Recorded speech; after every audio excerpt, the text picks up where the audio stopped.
The original name with this was Dancing Flames, because it had the motion of flames, I thought.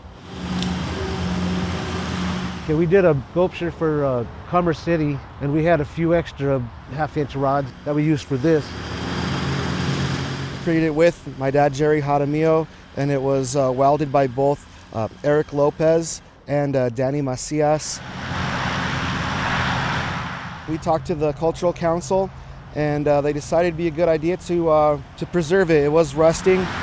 We had it sandblasted and then powder coated. That's why we changed the name to Eternal Flame. Well, this is dedicated to all the armed forces, but yet I have my grandfather and grandmother, my mom and dad, and my brother here, so it's for them and all my neighbors and friends that have been in this cemetery. So I dedicate this to all of them.